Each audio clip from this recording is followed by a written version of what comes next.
पर पता नहीं कितनी गलतियां साडे विच कि साडे हर यतन नूं शक भी नजर ना आवे। मेरा कसूर सिर्फ इन्ना है कि मैं समय का सच बोल जिम्मेवार आगू जड़े जिन्हों का 50-50 साल का तजुर्बा है अंदोलनों का, उन्होंने वालों जिस तरह का रुख तैयार किया गया और जिस तरह नौजवानों को टारगेट किया गया, उन्होंने जलील किया गया, उन्होंने आप मुहारे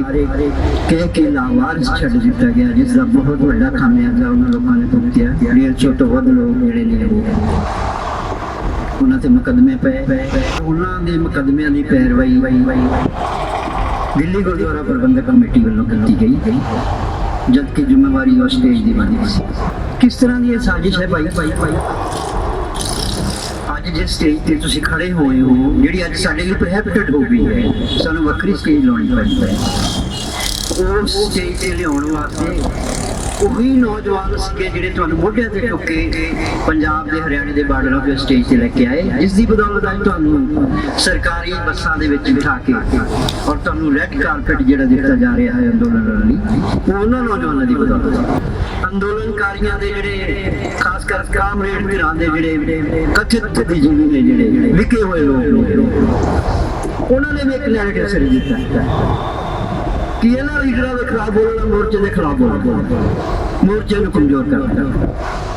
एक जो बीबियों का जत्था गया उत्थे किसान जथेबंदियों दी झंडियां नालों लाल झंडे वाले ते जे किते खुदा ना खास्ता कोई 2 झंडे साडे केसरी हो जाते तो तूफान आ जाना। और मना कर लग्या जी गल कही गई है जी मैनू रड़कदी है कि इत्थे जी हर रोज ही किसी ना किसी शहीद को 6 महीने हो जाने असीं फिर रोज ही श्रद्धांजलियां देई जावांगे। तुसीं गाने तो गा सकते हो, भंगड़े पवा सकते हो, पर शहीदां नूं श्रद्धांजलि नहीं दे सकते। मैनूं रंज है इस गल दा, परम सत्कारयोग इस पंडाल में बैठिया हुई शख्सियतां, माणमतियां पंथक शख्सियतां जिहड़ियां स्टेज ते विराजमान ने, सारियां दा तहे दिलों धन्नवाद। तुसीं अज ये जिहड़ी नौजवानों की जथेबंदी बनाई गई है, नौजवान किसान मजदूर यूनियन शहीदां, उन्होंने सदे ते इस शहीदी समागम में हाजिर होए हो, तुहाडा दिल दीयां गहराइयां तो बहुत बहुत धन्नवाद।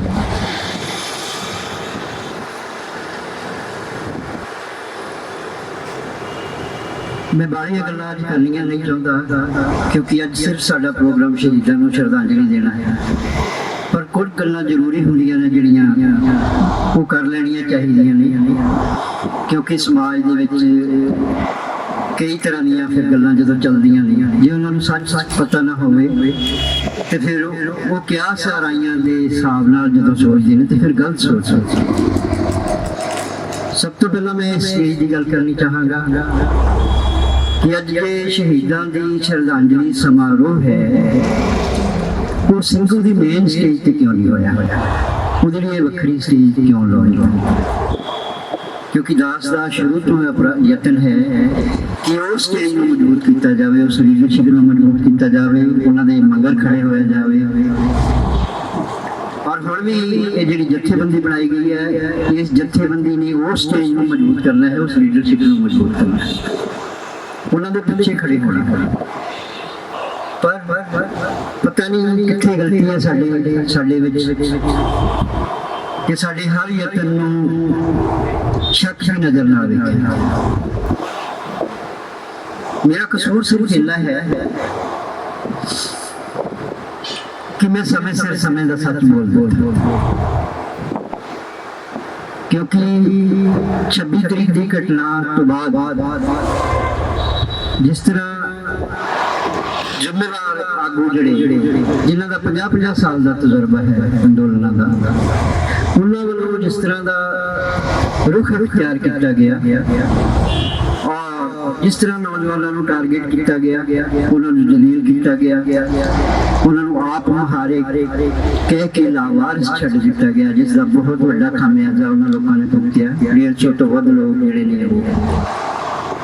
ਉਹਨਾਂ ਤੇ ਮੁਕੱਦਮੇ ਪਏ ਔਰ ਉਹਨਾਂ ਦੇ ਮੁਕੱਦਮਿਆਂ ਦੀ ਪੈਰਵਾਈ ਦਿੱਲੀ ਗੁਰਦੁਆਰਾ ਪ੍ਰਬੰਧਕ ਕਮੇਟੀ ਵੱਲੋਂ ਕੀਤੀ ਗਈ, ਜਦਕਿ ਜ਼ਿੰਮੇਵਾਰੀ ਉਸ ਸਟੇਜ ਦੀ ਬਣਦੀ ਸੀ। ਇਹੀ ਸਾਰੀਆਂ ਗੱਲਾਂ ਜਿਹੜੀਆਂ ਮੈਂ ਕਹਿ ਰਿਹਾ ਕਿ ਸਟੇਜ ਤੋਂ ਤੁਸੀਂ ਕਹਿੰਦੇ ਹੋ, ਸਟੇਜ ਤੋਂ ਤੁਸੀਂ ਆਵਾਜ਼ਾਂ ਮਾਰਦੇ ਹੋ, ਸਟੇਜ ਤੋਂ ਤੁਸੀਂ ਪ੍ਰੋਗਰਾਮ ਦਿੰਦੇ ਹੋ ਤੇ ਤੁਹਾਡੇ ਪ੍ਰੋਗਰਾਮਾਂ ਨੂੰ ਅਮਲੀ ਜਾਮਾ ਪਹਿਨਾਉਣਾ, ਤੁਹਾਡਾ ਮਾਣ ਬਣਾਉਣ ਵਾਸਤੇ ਜਦੋਂ ਆਪਣੇ ਨੌਜਵਾਨ ਜਿਹੜੇ ਨੇ ਉਹ ਸਿਰ ਨਾਲ ਬਾਜੀ ਖੇਡਦੇ ਨੇ ਤੇ ਤੁਹਾਡੀ ਗੱਲ ਥੱਲੇ ਨਹੀਂ ਡਿੱਗਣੀ ਤੇ ਫਿਰ ਤੁਸੀਂ ਉਹਨਾਂ ਨੌਜਵਾਨਾਂ ਨੂੰ ਲਾਵਾਰਿਸ ਛੱਡ ਦਿੰਦੇ ਹੋ, ਉਹਨਾਂ ਨੂੰ ਹੁੜਦੰਗਬਾਜ਼ ਔਰ ਗੈਰ ਜ਼ਿੰਮੇਦਾਰ ਔਰ ਪਤਾ ਨਹੀਂ ਕੀ ਤੁਸੀਂ ਉਹਨਾਂ ਨੂੰ ਫਤਵੇ ਦਿੰਦੇ ਹੋ। ਕਿਸ ਤਰ੍ਹਾਂ ਦੀ ਇਹ ਸਾਜ਼ਿਸ਼ ਹੈ ਭਾਈ? ਅੱਜ ਜਿਸ ਸਟੇਜ ਤੇ ਤੁਸੀਂ ਖੜੇ ਹੋਏ ਹੋ, ਜਿਹੜੀ ਅੱਜ ਸਾਡੇ ਲਈ ਪ੍ਰੋਹਿਬਿਟਡ ਹੋ ਗਈ ਹੈ, ਸਾਨੂੰ ਵੱਖਰੀ ਸਟੇਜ ਲਾਉਣੀ ਪੈਣੀ ਹੈ। ਉਸ ਸਟੇਜ ਤੇ ਲਿਆਉਣ ਵਾਸਤੇ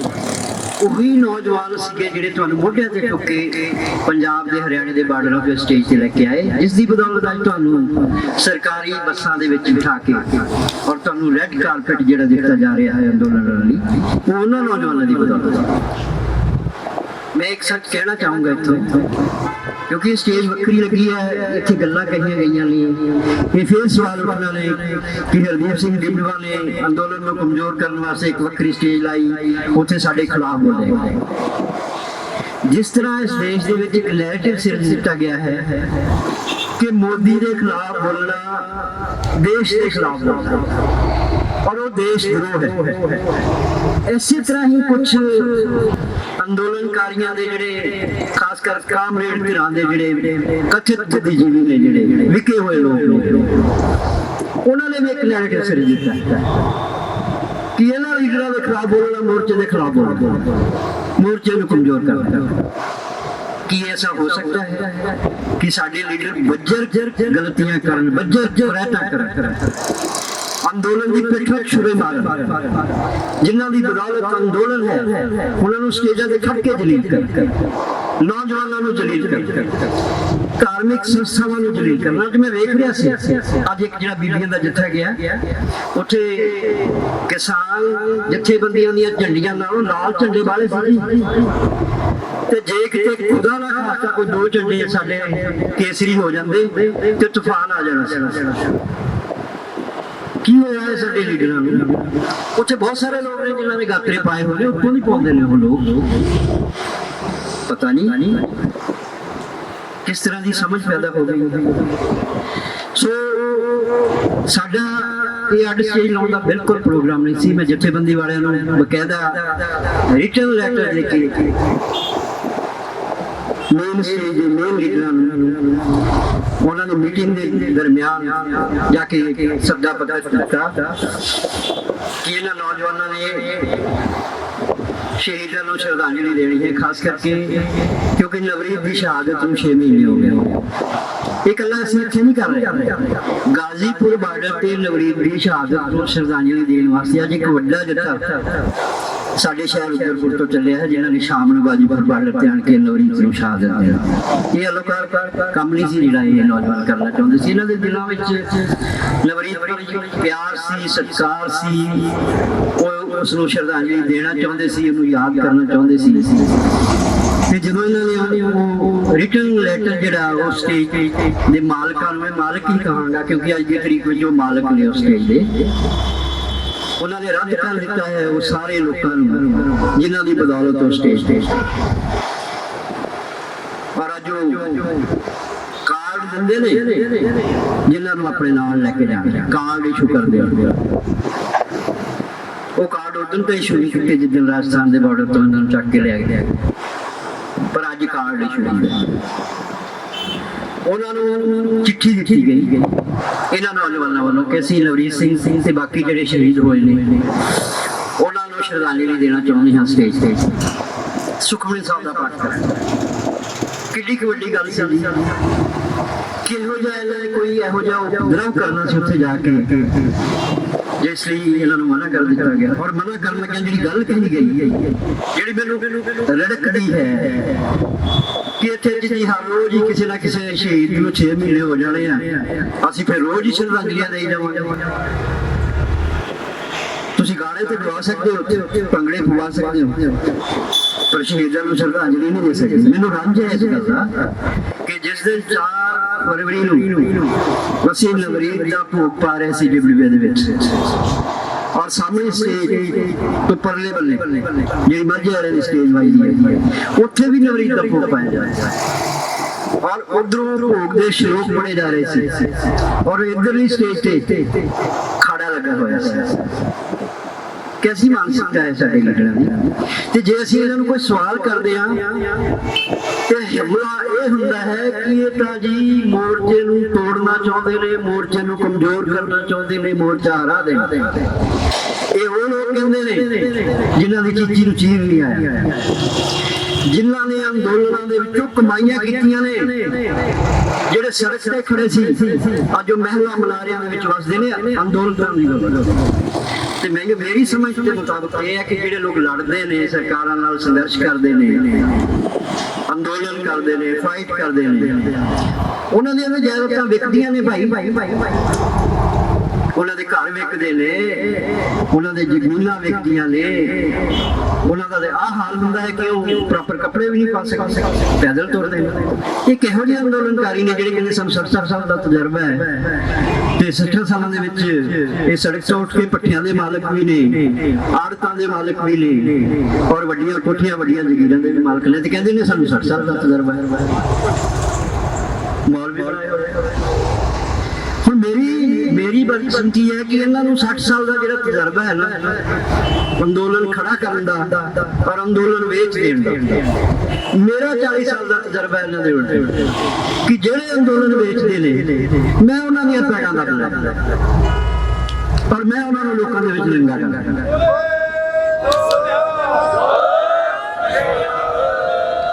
मेरी किताबा पढ़ लो, जिन्ने पंजाब च अंदोलन विके ने सारे अंदोलन बेचने वाले का नाम लिख के जिक्र है उन्हें किताबों,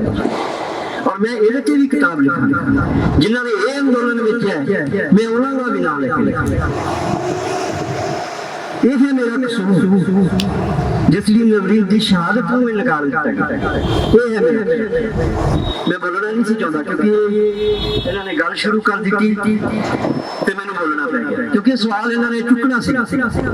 भी हरदीप सिंह ने मोर्चे को कमजोर कराने वास्ते एक वक्री स्टेज लाई और वो स्टेज तो वक्रियां गल्लां की, मोर्चे के खिलाफ प्रोपेगेंडा की। ये मोदी वाला नैरेटिव जिहड़ा कामरेडा ने सिर लिया है कि मोदी के खिलाफ बोलना मतलब देश के खिलाफ बोलना, देश देश द्रोह हो जाता है। इवें इन्हां लीडरां के खिलाफ भावें जो मर्जी कर, जिन्ने मर्जी जो कभी ऐसा सुनिया कि असीं जिहदे खिलाफ अंदोलन करना है वो असीं पुछ के उसदी सलाह नाल अंदोलन करिए। जे तुसीं उन्हां दी सलाह नाल अंदोलन करना है तो फिर स्टेज तो जिहड़ा सद्दा देना वो भी उन्हां दी सलाह नाल दिया करो। स्टेज तो तुसीं सद्दा दित्ता 26 जनवरी नूं भी आओ नौजवानों आपां लाल किले ते मार्च करना है, आपां ट्रैक्टर लेके मार्च करना है, आपां मोदी दी हिट ते ट्रैक्टर चलाउणा, आपां निशान साहब ते तुहाडे उन्हां नूं विचारिਆਂ ਨੂੰ ਕੀ पता सी कि तुसीं किन्ने परपंच करदे हो, किन्ने झूठे हो, किन्ने मकार हो। उन्होंने तुहाडी गल ते यकीन कीता, वो सैकड़े किलोमीटर तो ट्रैक्टर लैके लखां दी गिनती विच तुहाडे नाल आके खड़े होए ते तुसीं सरकार नाल बह के अंदर वड़ के मता पका लिया कि असीं अंदोलनकारियों नूं इधर उधर घुमा के मोड़ दांगे। ऐसा हो सकदा सी कदी भी जिन्हां नूं तुसीं लाल किले ते मार्च कर लई कहो ते उन्हां नूं तुसीं फिर हरियाणे दीयां सड़कां ते घुमा के वापस कर दो, ते जे तुहाडे तो नहीं होया ते फिर तुसीं ओहदा ये राह लभ्या कि सारे ही नौजवान ये गुनाहगार ने, मोर्चे नूं तोड़न दे, मोर्चे दी पिठ ते छुरा मारिया इन्हां ने, देश दा बहुत वड्डा अपमान हो गया, सिर ते बावां रख रख तुसीं रोए कि लाल किले ते झंडा झुल गया। ਜਿਹੜੇ ਝੰਡੇ ਨੂੰ ਤੁਸੀਂ ਲਾਲ ਕਿਲੇ ਤੇ ਝੂਲਣ ਨੂੰ ਅਪਮਾਨ ਮੰਨਦੇ ਹੋ, ਝੰਡਾ ਤੇ ਆਪ ਸਰਕਾਰ ਸਾਡੀਆਂ ਸਰਹੱਦਾਂ ਤੇ ਚੁੱਕੀ ਫਿਰਦੀ ਹੈ। ਸਾਡਾ ਡਿਫੈਂਸ ਮਿਨਿਸਟਰ ਉਸ ਝੰਡੇ ਦੇ ਥੱਲੇ ਖੜਾ ਹੋ ਕੇ ਫੌਜੀਆਂ ਤੋਂ ਫੌਜੀਆਂ ਨੂੰ ਸਲੂਟ ਕਰਦਾ ਔਰ ਵਾਰੀ-ਵਾਰੀ ਕਹਿੰਦਾ ਹੈ ਕਿ ਜਕਾਰਾ ਬੋਲੋ। ਤੁਹਾਨੂੰ ਫਿਰ ਇਸ ਝੰਡੇ ਤੋਂ ਕਿਉਂ ਡਰ? और मैं मान के चल रहा इस टाई आ जाएगी सामने कि अज अंदोलन जो पूरा पूरी तरीके हाईजैक हो कामरेडर ने इसमें हाईजैक कर नहीं तो रूटू वर्गे बंदे की जरूरत पै सकती स्टेज ते खड़े होके सिख कौम दी मानयोग शख्सियतां दे खिलाफ इस तरह का बकवास कर पै सकती सी उसदी जरूरत क्योंकि उन्होंने अंदोलन हाईजैक किया उन्होंने पता है कि अज अंदोलन जिन्हों की बदौलत अंदोलन खड़ा सी ना असं उन्होंने अपमानित करके जलील करके डिमोरलाइज करके उन्होंने भजा दिता दीप सिद्धू लखा है उन्होंने कसूर सिर्फ इन्ना ही है ना कि वो इन्होंने कहण ते इन्हों दी गल्लां दा सच मन के वो आए बड़े जोश और खरोश नाल आए और सारे अंदोलन चक के इत्थे तक लैके आए और नौजवानों उन्होंने सारे इत्थे लैके आंदा एक कसूर सी ना और अज कितने ने नौजवान है नहीं इवें ही चाहते रहे हरदीप सिंह डिबलो इत्थों चले जाए कदी कहते बापू राजनीति करता अपने पोतरे की शान कहते ये मेरा दिल पूछा जानता जी गल्लां मैं इन्हां दा जवाब इन्हां तो कदों मंगूंगा तो कदों लै पाऊंगा मैं 1978 तो राजनीति करदा बैठे लोग पंजाब के सारे जिहड़े मैनूं जानदे मैं 1978 तो पंजाब च राजनीति की 84 तो बाद मैं घरे नहीं गया लगातार संघर्ष जिहड़ियां पोलीटिकल पार्टियां बणियां उन्हां दा मैं मैंबर हां यूपी स्टेट अकाली दल दा मैं प्रधान 10 साल रहा हां जिहड़ा संयुक्त अकाली दल बणिया उदों मैं फाउंडर मैंबर हां जिहड़ा बादल टोड़ा दा जिहड़ा बरनाले दी सरकार तो बाहर आउण तो बाद संयुक्त अकाली दल बणिया उदों मैं सैकटरी हां 1999 ਦੀਆਂ मैं चोणां लड़ियां जिहदे विच साडे 13 ਵਿੱਚੋਂ 12 ਮੈਂਬਰ ਪਾਰਲੀਮੈਂਟ ਮੈਂਬਰ ਜਿੱਤ ਕੇ ਆਏ 1991 ਦੀਆਂ ਚੋਣਾਂ ਮੈਂ ਲੜੀਆਂ ਹਨ ਜਿਹੜੀ ਆਖਰੀ ਦਿਨ ਚੋਣ ਰੱਦ ਕਰ ਦਿੱਤੀ ਗਈ 1992 ਦੀਆਂ ਚੋਣ ਲੜੀ ਮੈਂ 1996 ਦੀ ਸ਼੍ਰੋਮਣੀ ਕਮੇਟੀ ਦੀ ਚੋਣ ਲੜੀ ਜਿਹੜੀ 17 ਸਾਲ ਬਾਅਦ ਕਿਵੇਂ ਕਹਿੰਦੇ ਨੇ ਕਿ ਹਰਦੀਪ ਸਿੰਘ ਬਾਪੂ ਆਪਣੇ ਪੋਤਰੇ ਦੀ ਸ਼ਹਾਦਤ ਤੇ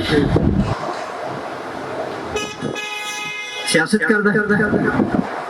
मेरे 40 साल का सफर है पंजाब मैं तो वो सारिया शहादत मेरे नाल चलदियां ने जिहड़ियां 1984 तो लग के हुई जिहड़े लवरीत वर्गे दा शरीर गया सीगा मेरे सामने मैंने तो उधर भी कला लवरीत नहीं सी दिसदा मैंने तो उधर भी लवरीत वर्गे सैकड़े हजारों नौजवान दिसदे सीगे जिहड़े एवें पए सी कदी सरकार सो बहुत मन भरिया है बहुत दुखी हाँ पर मोर्चा असीं लिखना है मोर्चा इन्हां दे रहमो करम ते नहीं है मोर्चे दे मालक नहीं हैगे ठीक है शेर से इन्हां दा कब्जा है बहुत दिन कब्जा नहीं रहिंदा हुंदा कब्जे भी टुट जांदे हुंदे यह साडा इतिहास बोलदा है गुरु साहब से तो असीं सियाणे नहीं ना हो सकते वड्डे नहीं हो सकते जिहड़ा मसंद सिस्टम सी वो गुरु साहब ने खड़ा कीता सी ना मसंद बनाए ते गुरु साहब ने मसंद साहब ने पाए ते जे गलती ना साडे सारे गलती हो गई है कि असीं इन्हां नूं एडे वड्डे सिर बैठे हां ते जे ये सही राह ते ना चले ते असीं इन्हां नाल जो करांगे जो मसंदा नाल होया सी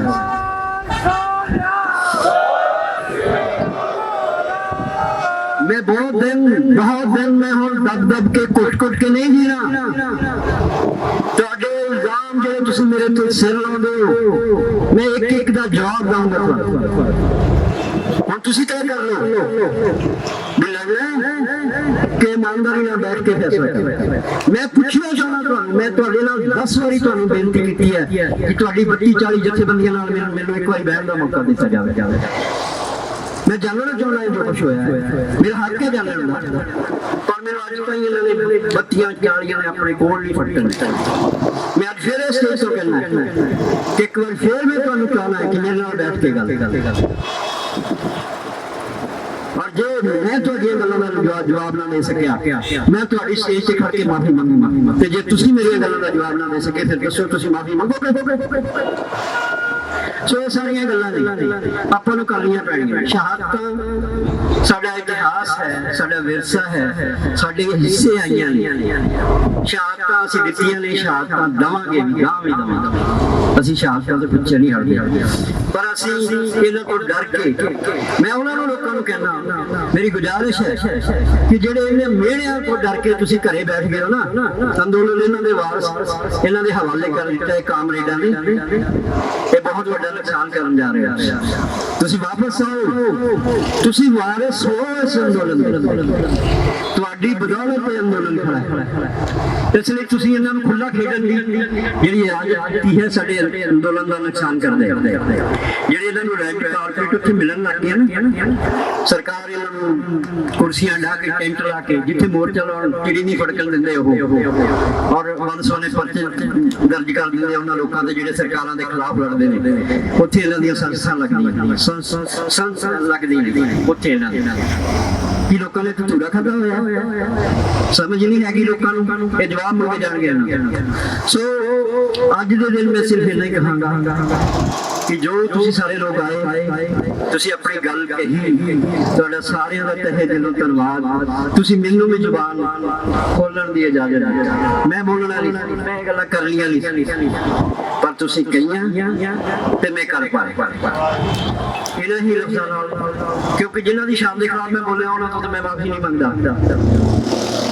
ਪਰ ਮੈਂ ਸੰਗਤ ਤੋਂ ਜ਼ਰੂਰ ਮਾਫੀ ਮੰਗਦਾ ਹਾਂ ਜੇ ਕੋਈ ਮੈਂ ਗੁਸਤਾਖੀ ਕਰ ਗਿਆ ਹੋਵਾਂ ਤਾਂ ਮੈਨੂੰ ਮਾਫ ਕਰ ਦਿਓ। ਵਾਹਿਗੁਰੂ ਜੀ ਕਾ ਖਾਲਸਾ, ਵਾਹਿਗੁਰੂ।